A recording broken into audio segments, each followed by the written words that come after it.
Salut, c'est Trado, content de vous retrouver pour la mise à jour de l'indice parisien. Alors les nouvelles ont été plutôt mauvaises aujourd'hui puisqu'après l'annonce des représentants chinois selon lesquels on pourrait assister à un retrait mutuel des droits de douane suite à l'avancée de l'accord commercial, Monsieur Trump a nié l'existence d'un tel consensus et a affirmé qu'il n'y avait aucun feu vert du côté de Washington.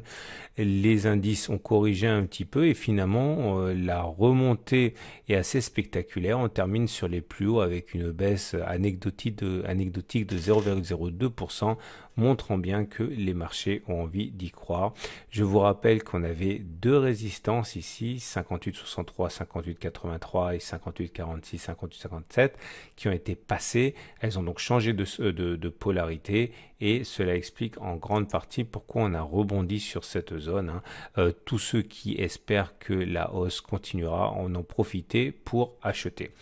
Alors nous sommes toujours également dans ce grand canal à la pente très forte qui est intenable à long terme. Au bout d'un moment, ça va consolider.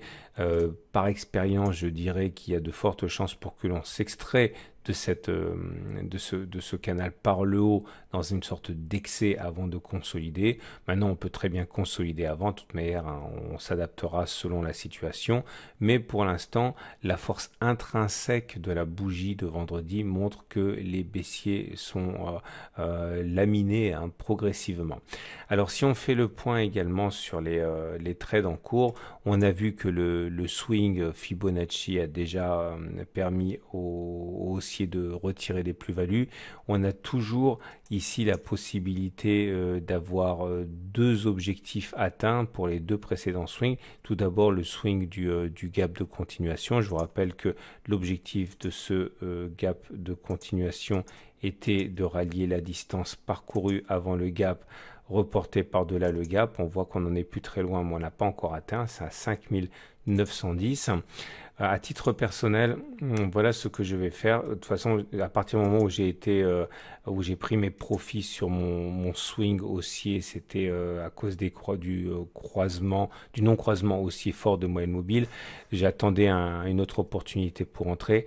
Je vais sans doute profiter de cette consolidation et ce throwback sur les supports pour entrer. Voilà ce que je ferai dès lundi. Si on arrive à dépasser les plus hauts de jeudi, c'est cette bougie, c'est cette ligne qui est là,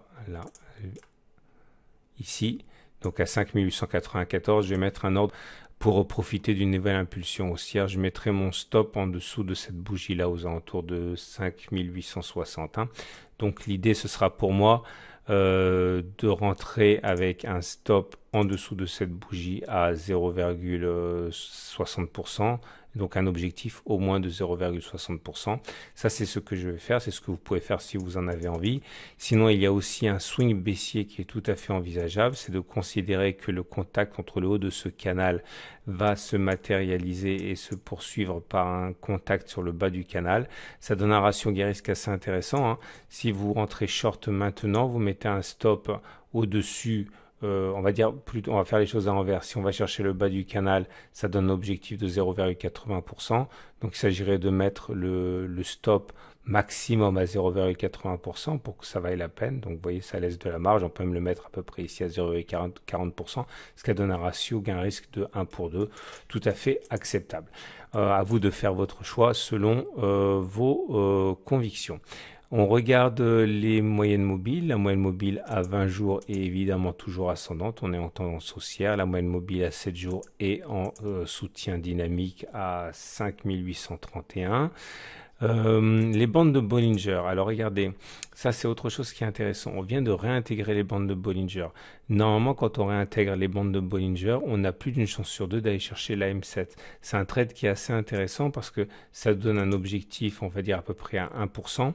Donc si on met le stop au plus 1%, on va dire à 0,6 par exemple, ça vous donne un ratio gain-risque qui est très intéressant. Attention, la M7 elle monte progressivement, donc il faut faire attention à ça. Mais ceux qui ont un biais baissier peuvent tenter ce trade qui est tout à fait rationnel et qui peut fonctionner. Les indicateurs techniques sont toujours haussiers, le RSI au-dessus de 50, le momentum est au-dessus de 0, le MACD au-dessus de son signal, le MACD est au-dessus de son signal, le stochastique au-dessus du sien et le CCI dans sa zone de surachat. Il n'y a aucune alerte baissière au niveau des indicateurs techniques et au niveau de l'Ichimoku, c'est très haussier également, on en a parlé et reparlé, le nuage il est ascendant, ça nous a pris quand même des mois et des mois avant de sortir du trading range et de se mettre en tendance haussière, c'est fait et le fait que l'on monte depuis plus d'une semaine traduit en fait ces tendances haussières de moyen terme, donc aucune alerte au niveau de l'Ichimoku.